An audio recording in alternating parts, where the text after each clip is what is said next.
Halo semuanya, perkenalkan nama saya Katarina Dery Cisiki, NPM 31200019, semester 6B. Jadi, maksud dan tujuan pembuatan video ini adalah sebagai tugas ujian akhir semester untuk mendapatkan nilai akhir dengan membuat rancangan proposal mata kuliah sosiolinguistik. Simak pembahasannya ya. Judul proposal: Interferensi Fonologis Bahasa Dawan terhadap Bahasa Indonesia oleh siswa-siswi kelas 5 SD Negeri Ponus 1. Bab 1, Pendahuluan. 1.1 Latar belakang. Bahasa merupakan alat yang digunakan untuk menghubungkan atau berinteraksi antara satu individu dengan individu lain. Bahasa atau dialek Dawan sebagai bahasa pertama seringkali digunakan secara umum di Kabupaten Timur Tengah Utara dan akan menjadi faktor kebiasaan di lingkungan sekolah sehingga terjadi interferensi pada penggunaan bahasa Indonesia. Interferensi merupakan gejala perubahan terbesar, terpenting, dan paling dominan dalam perkembangan bahasa. Gejala interferensi dari bahasa yang satu kepada bahasa yang lain sulit untuk dihindari. Terjadinya gejala interferensi juga tidak terlepas dari perilaku penutur bahasa penerima. 1.2 Rumusan masalah. Berdasarkan latar belakang di atas, maka rumusan masalah penelitian ini adalah bagaimanakah bentuk interferensi fonologis bahasa Dawan terhadap bahasa Indonesia siswa-siswi kelas 5 SD Negeri Ponus 1. 1.3 Tujuan penelitian. Berdasarkan rumusan masalah di atas, maka tujuan penelitian ini adalah untuk mengetahui bentuk interferensi fonologis bahasa Dawan terhadap bahasa Indonesia siswa kelas 5 SD Negeri Ponus 1. 1.4 Manfaat penelitian. Adapun manfaat yang diharapkan dari penelitian ini sebagai berikut. 1. Manfaat teoritis. Penelitian ini diharapkan mampu menambah khazanah penelitian terhadap pemakai bahasa lisan maupun tulisan dan dijadikan salah satu sumber bacaan serta bahan komparasi dan informasi bagi penulisan selanjutnya yang relevan dengan hasil penelitian ini. Yang kedua, manfaat praktis. A. Bagi guru, dapat membantu memahami interferensi fonologis bahasa Dawan terhadap dialek Indonesia pada kelas 5 SD Negeri Ponus 1, sehingga bisa memberikan perbaikan agar siswa maupun pembaca dapat memberikan perbaikan. B. Bagi sekolah, dengan adanya penelitian ini diharapkan dapat memberikan tambahan referensi kepada sekolah tentang penggunaan kata yang baik dan benar tanpa terjadi interferensi fonologi saat melakukan interaksi atau komunikasi. C. Bagi siswa, mampu membantu siswa memahami interferensi fonologis sehingga dapat melakukan perbaikan terutama pada saat proses belajar di lingkungan sekolah. Dan D. Bagi penulis, diharapkan dapat memberikan pengetahuan dan pemahaman tentang penggunaan kata yang baik dan benar. Bab 2. Kajian pustaka dan landasan teori. 2.1 Kajian pustaka. Terdapat 5 judul penelitian yang terdahulu mengenai interferensi. Penelitian yang relevan. Yang pertama, penelitian Nuraini tahun 2003 dalam skripsi berjudul Interferensi Bahasa Bugis terhadap penggunaan bahasa Indonesia dalam berkomunikasi oleh siswa SLTP Negeri 4 Kahu Kabupaten Bone. Penelitian ini mengkaji tentang penggunaan bahasa Indonesia yang mendapat pengaruh dari bahasa daerah dalam kegiatan komunikasi yang dilakukan oleh siswa SMP. Jenis penelitian yang digunakan adalah penelitian kualitatif deskriptif, menggunakan pendekatan sosiolinguistik. Adapun persamaannya yaitu sama-sama meneliti tentang interferensi bahasa, sedangkan perbedaannya adalah objek bahasa tersebut.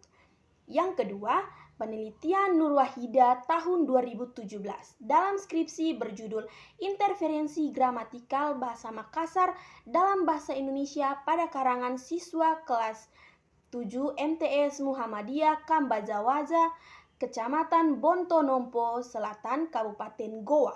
Penelitian ini mengkaji tentang penggunaan bahasa Indonesia pada karangan siswa. Penelitian ini mengkaji tentang interferensi gramatikal yang terjadi pada karangan siswa kelas 7. Hasil penelitian ini menunjukkan terjadinya interferensi gramatikal. Adapun persamaannya yaitu sama-sama meneliti tentang interferensi bahasa, sedangkan perbedaannya adalah objek bahasa yang akan dikaji. Yang ketiga, penelitian Sukma Wansari tahun 2018 dalam skripsi berjudul Interferensi Fonologis Bahasa Indonesia oleh penutur asli bahasa Duri Dialek Rabu Kecamatan Curio, Kabupaten Nrekang. Penelitian ini menggunakan pendekat sosiolinguistik. Jenis penelitian ini adalah penelitian kualitatif deskriptif. Hasil penelitian ini menunjukkan bahwa interferensi yang terjadi adalah interferensi fonologi. Interferensi berupa penambahan, perubahan, dan penghilangan bunyi fonem dalam bahasa Indonesia mengikuti pelafalan bahasa daerah. Adapun persamaannya yaitu sama-sama meneliti tentang interferensi bahasa, sedangkan perbedaannya adalah objek bahasa yang akan dikaji. Yang keempat, penelitian yang ditulis oleh Agnes Maria Diana Rafael oleh mahasiswa pada salah satu perguruan tinggi Universitas Muhammadiyah Surakarta tahun 2019 yang berjudul Interferensi Fonologis Penutur Bahasa Melayu Kupang ke dalam Bahasa Indonesia di Kota Kupang.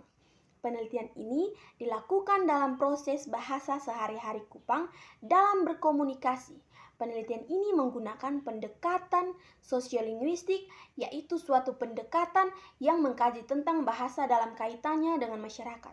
Adapun persamaannya yaitu sama-sama meneliti tentang interferensi, sedangkan perbedaannya adalah objek bahasa yang akan dikaji.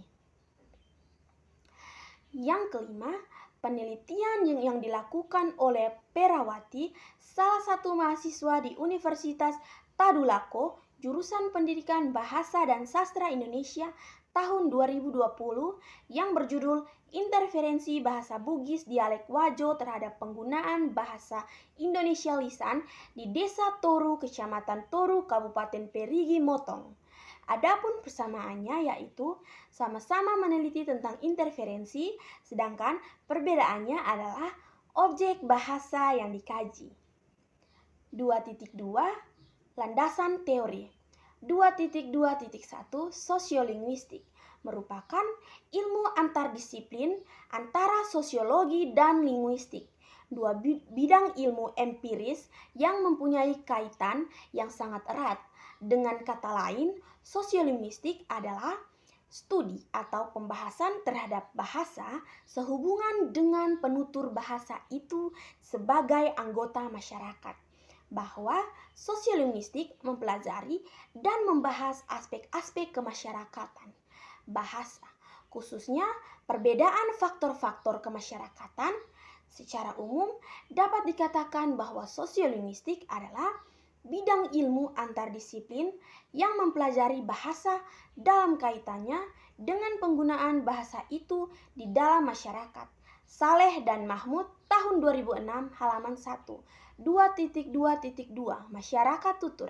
Bahasa dengan masyarakat tutur sebenarnya sangat beragam, yang barangkali antara satu dengan yang lain agak sukar untuk dipertemukan. Bloomfield membatasi dengan sekelompok orang yang menggunakan sistem isyarat yang sama. Batasan ini dianggap terlalu sempit oleh masyarakat modern, dan di dalam masyarakat itu terdapat lebih dari satu bahasa. Sebaliknya, definisi Lebov yang mengatakan sekelompok orang yang mempunyai norma yang sama mengenai bahasa dianggap terlalu luas dan terbuka. Bloomfield dan Labov dalam Saleh dan kawan-kawan tahun 2006 halaman 15. 2.2.3 Kedwibahasaan. Adanya penggunaan dua bahasa oleh seorang penutur secara bergantian dalam pergaulannya dengan orang lain, maka hal ini disebut kedwibahasaan.